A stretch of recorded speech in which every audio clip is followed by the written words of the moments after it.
want to get a little philosophical. Is that okay? Let's do it. So, this is like a long-winded question, but is there a best time in one's life to start getting support from a hospice organization? And the reason I'm asking the question is I kind of want to know, why does our society wait so long to refer a patient to hospice? And there's no time for reflection and reconciliation, forgiveness, and storytelling, which I think brings quality of life in end-of-life issues. So, best time? That's a great two-part question. The best time to plant a tree is 20 years ago, and the second best time is today. Yeah. I don't know if it necessarily works that way with hospice. I think if we broke it down to the professionals who need this information to accurately refer their patients, I think that education is an ongoing thing. And anybody who chooses this field for a vocation, I believe the really good ones, the ones who have longevity, they're always learning. And they're asking questions, they're curious. Those folks are wonderful to work with because they're open-minded and they're open to new ideas. That said, we all still have that bias that, hospice is reserved for the terminally ill at the very end of their lives. So getting that message out preemptively, I meet with a lot of people who are sort of stuck in that, professionals who are, sort of very stuck on, if they recommend hospice to somebody who isn't actively passing away, it creates an awkward conversation that might be bad for business in their particular environment, an assisted living or a rehab, for instance. With education, we are able to identify folks that may fall through the cracks. We're talking about, the way I would talk to somebody in a building, instead of walking and say, "Hey, you got anybody who's appropriate for hospice?" The salesman, the marketer kind of comes out in you, but it's driven by the social worker in me. Yeah. How does it work out when you have these residents and they go out to the hospital and it's a UTI and it can be treated where they're at, but your protocol is to send them out and they're in for 3 nights and then they go to rehab for another 3 to 4 to 6 weeks? How does that affect your business? Well, first of all, it's not about the business. We miss the resident. The resident isn't in their home, and the fundamental reason that we exist is so that we can create a home-like environment for the residents who live here, and we're schlepping them out to the hospital when we know in our hearts they don't really need that type of care. Right. If they are educated to learn that with a hospice presence, that doesn't have to happen. And we can work with folks who have weight loss, who have prone to falls, who have behaviors that are related to dementia, Alzheimer's, or other forms of illness that cause dementia, or if they have wounds, anything like that. Those comorbidities, they seem to fall through the cracks because they don't look like that typical, well, we were fighting this cancer and the doctor told us we're not going to treat it anymore and now we need to talk to hospice. Right. That's kind of the familiar story that folks are associated with. Identifying folks early on allow us to care for folks in the way that President Jimmy Carter received hospice services. When he died last December, I believe, I had learned, and this was 2 months before I started with Suncrest, I remember thinking to myself, he went on hospice in February of 2023, and he died in December of 24, so he was almost 2 years off and on a hospice. He had the 6-month terminally ill diagnosis from the metastatic melanoma that he was diagnosed with. Mm-hmm. He received treatment for it, and when it got metastasized to too many parts of his body, they decided we're not going to move forward with that and put him on hospice.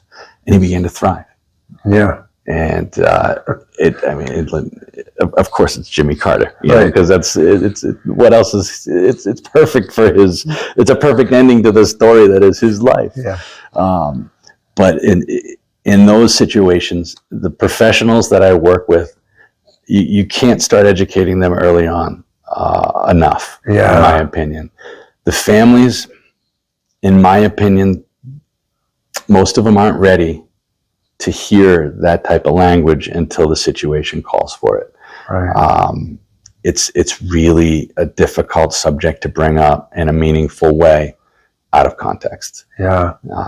I think you and I should start working on reorganizing how we speak about hospice and end-of-life issues, and move the story upstream so families aren't terrified that there's only 6 months or 2 weeks or 7 days to live and you go on hospice. That's right. It really should be about caring for end of life. It could be 2 months, it could be 2 years, who knows? Yeah. But all the good that comes from what you just said, even the idea of someone being able to live in their quote-unquote home in an assisted living facility or something, without having to be sent to the hospital for the UTI and then going to rehab. Right.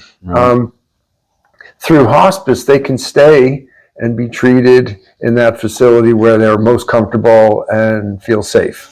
It disrupts the continuum that we've become so used to in our medical world. Yeah. And I love that we're doing this today in this moment. For this reason. Yes. When Austin approached me about speaking with you, I began licking my chops a little bit because this is a platform that we don't get to shout from the rooftops. Early identification of hospice. Right. Someone's going to be watching this, and it's going to plant the seed in their head, and all it's going to do is enable them to have a conversation they might not have been comfortable having before that. Yeah. And if we can accomplish that, it's worth every minute of our time. Well, I brought the right person to the interview then.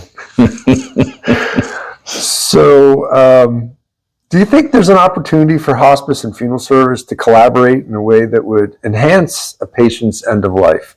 I'm thinking about social work stuff, like incorporating biological, psychological, and social aspects of a patient and his or family and friends, bringing all that together to enhance the end of life.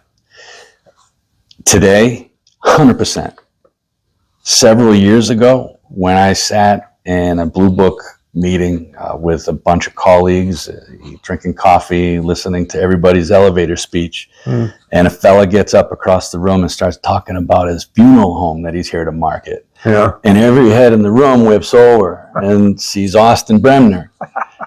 And my immediate thought was, that's crazy.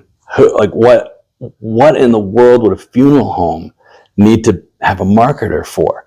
Yeah. And then I sat and I met with Austin, and I figured, I learned immediately, it's one of those things that he's out there having the conversation, making it easy for folks to have that conversation, and then living that, not vicariously, but my feet on the street.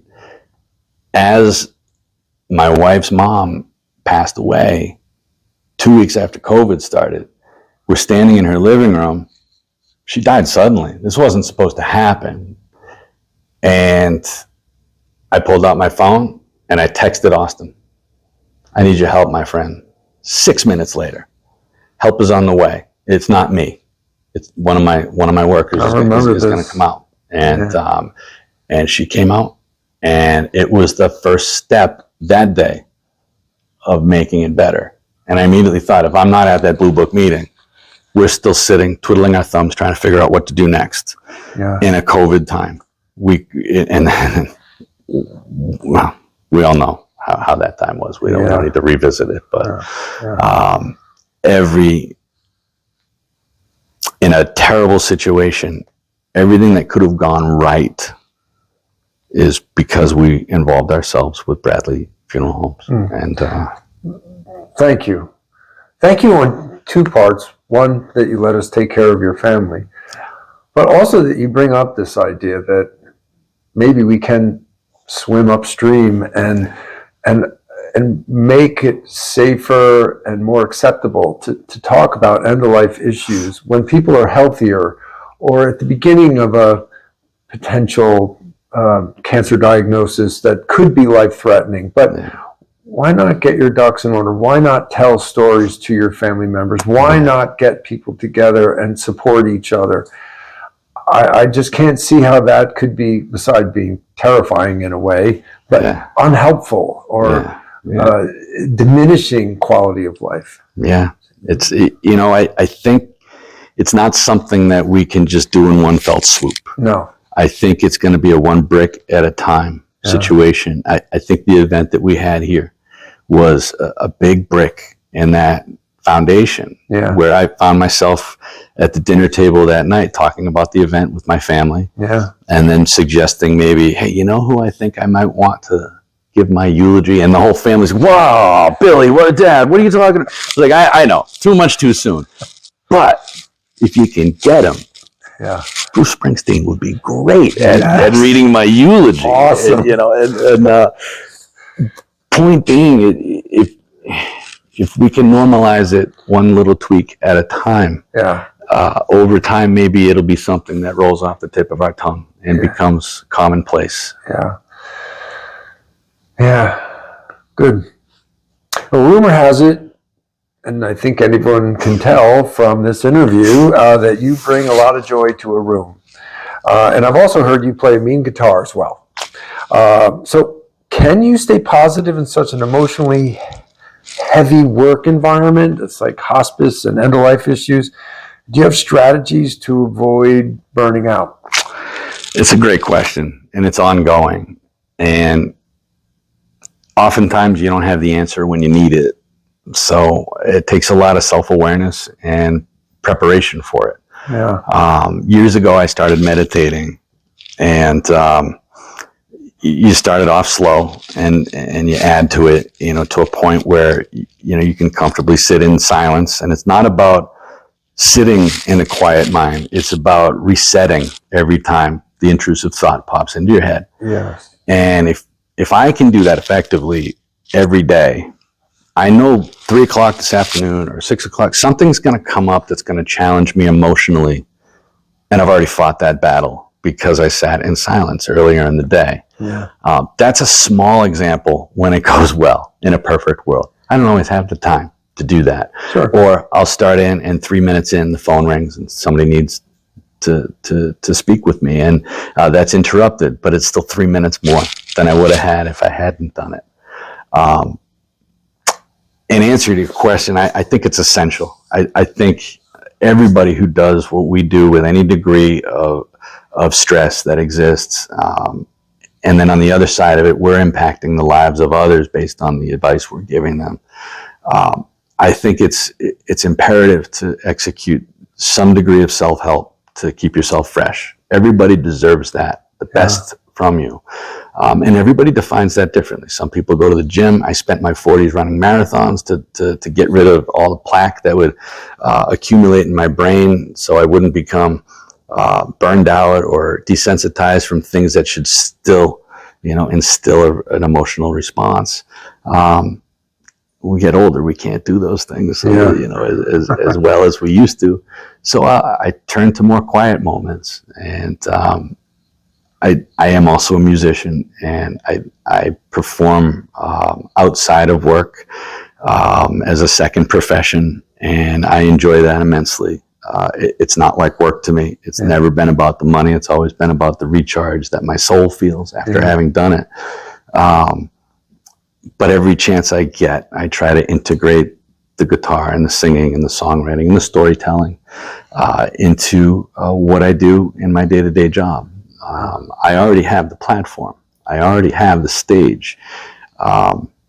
I'll tell a quick story, if I may. I was performing with another one of our colleagues, Laura Husking. She works for a company called Generations, and they consult and advise people who are going through senior care crisis, and they tell them here's the roadmap, here's the people I would call. She and I perform a lot. And in this one performance, this woman gets up in the middle of the first song and angrily gathers her things and excuses herself. So Laura runs out after her, and I find out later she got her to come back in, and she enjoyed herself. But she had a big objection. She thought it was sacrilege to be singing and experiencing joy and laughter in the same breath that we were speaking about hospice. She believed that to be a solemn topic that shouldn't be mixed. And I took the opportunity to demonstrate that they can coexist in the same moment. And it's actually the relieving of that levity that enables people to have a much better conversation when you remove the emotion from it and make it a comfortable place to talk. Even humor at times. I come from a big Irish family. You don't want to know the things that we joke about when we think no one's listening. But that said, there's a time to be serious, and there's a time to kind of cut loose a little bit. And I think both are essential when we're helping other humans. There's nothing more human than what we both do. Yeah. Wonderful. I think those are great words. I think of, I don't play an instrument. I wish I did, but I know a lot of people who do. And to be truly in the moment is playing an instrument. You know? Absolutely. Meditation. I also think of my line of work as a psychoanalyst, being able to say everything. So, and that keeps you in the moment. And so then you can have joy and have some humor, as well as also tolerate powerful feelings of pain and suffering. So to have all of those qualities and have all those thoughts and feelings is wonderful. I think that's what keeps us able to do what we do, is to be able to tolerate all the feelings and accept them, not try to get rid of them. Right. And carry on. Amen. Yeah. You've helped so many people at the end of their life. In all your experience, do you have personal insights that you'd like to give the audience? That's enough. Yeah. It's breathe. That's what I wrote down here. Don't forget to breathe. Good.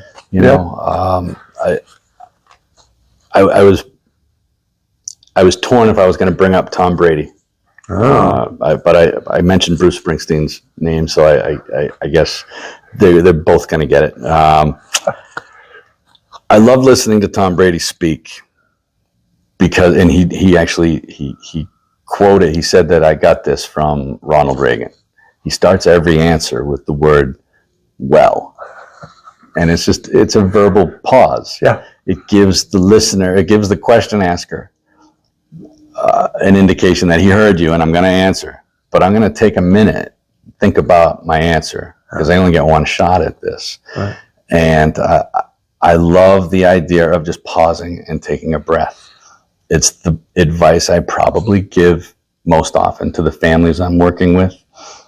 It's the advice that I give most often to the professionals who have high burnout jobs. Most of these jobs are not 40 hours a week. You bring it home with you. And we try to be disciplined and have that work-life balance until the phone rings. Mm-hmm. And then whatever's on the other end of the phone is more important than your personal time. It's more important than your family time. And that moment will come and go, and you can always get back to your life.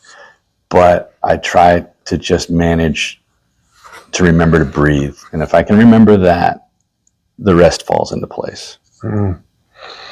I like it. Let's keep it simple. Yeah. Breathe. Mm-hmm. Yeah. I have a little saying, I breathe in and I can say that I'm calm. Yeah. And exhale. And it helps. I love that. Yeah. I love that. You're expressing to the universe in that moment what you expect from it. Yeah. And it won't disappoint you. Yeah. Take Billy's advice. Breathe.